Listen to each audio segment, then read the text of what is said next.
So what is up guys, JCar Official here and welcome to my YouTube channel. So ngayong araw mga bossing, araw ng Sabado is June 22, 2024. At ngayon, samahan nyo ako sa aking panibagong araw, panibagong umaga mga bossing. Ang oras natin 8:23. So this time guys, papakita ko sa inyo kung saan at ano ba yung itsura ng lugar kung saan sa gabi ay mayroong nagkakaroon ng kakaibang transaksyon o kumbaga may transformation sa gabi na nangyayari, no?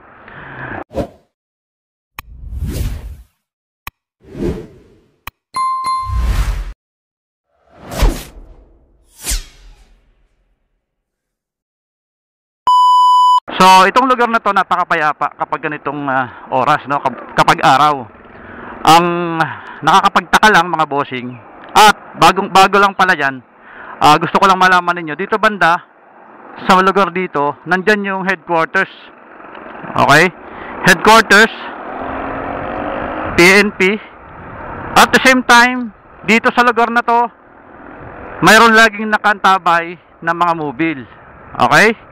So gusto ko lang ipakita sa inyo. And then, ito po yung Nonino Resort. Ayan, na kung saan dito sa area na ito, dito nagsisimula yung mga pang-aalok, pangbubugaw. Ayan, hanggang sa makarating dito sa tapat ng Elvinda. Okay, itong lugar na to, ayan, may mga kantin, may mga kainan sa gabi, motor shop, bangko, ayan. Dito po sa lugar na to. So gusto ko lang i-share sa inyo, ano, sa mga nagtatanong kung saan bang lugar yon, dito po yan. Kung mapapansin nyo, meron ditong BPI. Ayan, doon sa bandang unahan, meron tayong China Bank na kung saan way back 2008, 2007, dito ako nagwi-withdraw. So ito lang guys, ito yung lugar na to. Ito dinadaan natin. Yan, itong kahabaan na to. Ayan, at ito po yung China Bank na kung saan dito ako nagwi-withdraw that time. Way back 2008. Magkabila yan guys, itong lugar na to. Magkabila yan, hanggang doon. So dyan nagkakaroon ng transformation. Sa gabi, nagkakaroon ng mga kababalaghan na nag-aalok, nagbebenta. Alright? At yung China Bank na binabanggit ko guys, doon po ako nag-withdraw that time. I think nasa 11 PM ng gabi na. Nasa 11 na ng gabi yung time na yon. I'm from Binyan, Laguna. At sana pauwi ako ng Las Piñas that time. Alright? Then nag-withdraw ako doon at nagulat ako na hindi pa man ako nakakalapit sa bangko, mayroon nang agad lumapit sa akin na dalawang babae.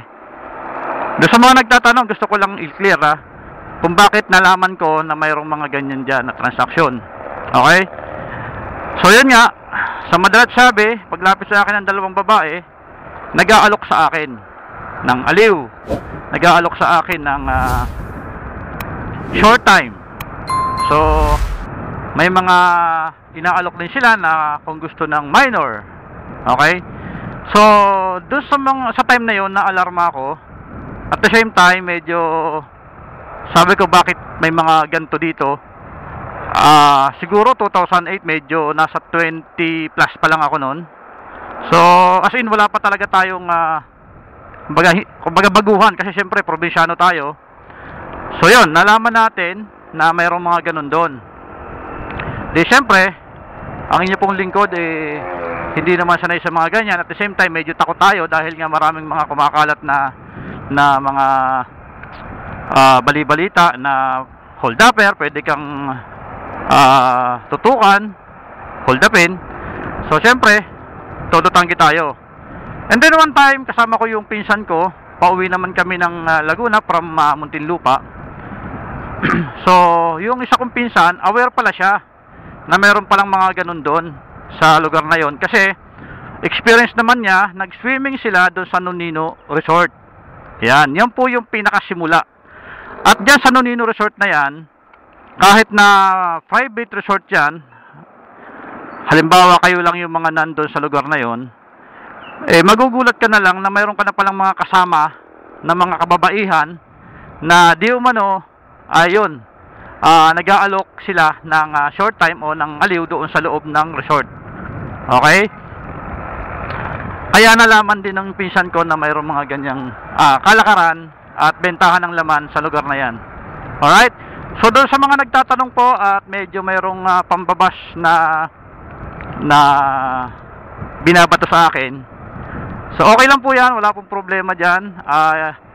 At nagpapasalamat pa po ako bagko sa inyo dahil nabiviews po ninyo. Yung pong video na ating in-upload tungkol dyan is for awareness po. At the same time, na-report ko na po yan sa LGU.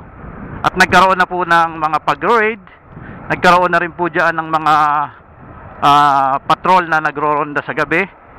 Yun nga lang po, hindi pa rin po talaga masugpo dahil bumabalik at bumabalik yung mga kalakaran na ganon. Ang mainam nga lang dito mga bossing, sa ilang araw na pagmamanman ko dyan, ilang gabi after kong mag-report sa barangay, ay wala na po tayong nakita na minor na naka-display. Alright? So yun lang po yung kagandahan doon. Kaya lang nitong huli dito sa post ko, kung mapanood ninyo, marami na po akong ginawang survey dyan. Hindi ko na lang po in-upload. Okay? So yung in-upload ko po 2 months ago na nakalagay doon sa title na mas lalong lumala, ang purpose ko po noon ay para po malaman or para makita kung sino man yung mga nakapanood doon sa part 1, part 2, part 3, part 4 na may mga minor versus dito sa wala ng minor. Yun po yung dahilan kung bakit po ako nag-video. Okay? So doon sa mga nagtatanong na kabisado ko yung lugar, yes, kabisado ko naman po yung lugar, pero hindi naman po ako para magsayang ng oras doon sa pagkuha or araw-araw o gabi-gabi na pag-video ko doon. 'Di ba? Kasi alam ko naman po na hindi rin maganda. But sabi ko nga, yung ginagawa ko po is for awareness at para rin po maklaro na wala na po mga minor na naka-display doon. Dahil yun nga, nakakalungkot ay meron akong nakausap na yung mga minor ay hindi na naka-display kasi nga hinuhuli. Pero kung gusto ng minor, mayroon silang ibibigay diretso na doon sa venue or doon sa motel or sa hotel na pag check-inan. So sa madalit sabi, mayroon pa rin pong minor na binebenta or inaalok, ang nawala lang yung kanilang display. Okay? So yun po, medyo nakakalungkot dahil hindi natin masabi, no? Or sabihin na natin na dahil sa kahirapan, dahil sa kawalan ng hanap buhay, kaya nila nagagawa. Pero ang nakakaalarma dito mga bossing, yung pwedeng kumalat na sakit, 'di ba? Yung pwedeng kumalat na sakit at pwedeng humawa sa iba pang mga parokyano nila, 'di ba? So ayaw naman natin bumalik doon sa panahon ng pandemic na puro, 'di ba? Napakahirap. Lalong maghihirap kung tayo ay magkakaroon na naman ng mga lockdown dahil sa mga sakit na kumakalat. Okay? So doon sa lahat ng mga nag-views at mga negative comment, okay lang po yan. Thank you so much for your watching. And syempre, hindi ko po yan ikagagalit dahil alam ko naman po na opinion ninyo yun. At open po tayo sa lahat ng magbibigay ng opinion patungkol dito sa video na to. Alright? So, isa pa, i-clear ko lang, hindi po ako gumagamit ng babae or ng minor sa lugar na yan. So, doon sa mga nagko-comment, so negative po tayo dyan. Okay? So, hindi ako magmamalinis pero negative po tayo dyan. Dahil, siyempre, takot tayo sa mga ganyang gawain. Okay? So, ayan, ito po yung lugar. Yun po yung lugar. Kung ano po yung nakita ninyo, napakapayapa po, di ba? Sa araw, ngayong oras, 8, ngayong oras, alas 8 ng umaga tayo dumaan doon. At ganun po yung itsura kapag ganitong araw. Pero sa gabi, sabi ko nga, nagkakaroon ng transformation, rather, at the same time, nagkakaroon ng kababalaghan.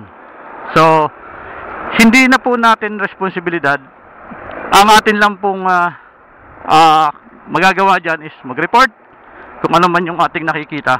So yung video po, isa pa po pala, kaya po ako nagbi-video to prove sa mga taga LGU, barangay, na meron po talaga tayong na-encounter na gano'n. Kasi kung wala naman po tayong video na ipapakita, baka hindi tayo paniwalaan. Okay?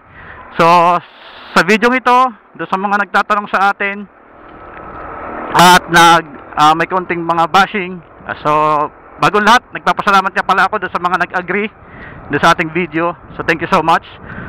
Doon sa mga OFWs na nagko-comment, bakit kailangan pa nating i-share? So, pasensya na po, sorry. At dahil kailangan ko po yan, dahil po for awareness nga po. Ngayon, ang sa akin naman po, hanggat wala naman po akong pinakikitang muka, wala tayong pinakikitang itsura ng personalidad na nandun, so I think wala naman po siguro masama. Okay? So, nasa sa inyo na po yan, sa ating mga kalalakihan, kung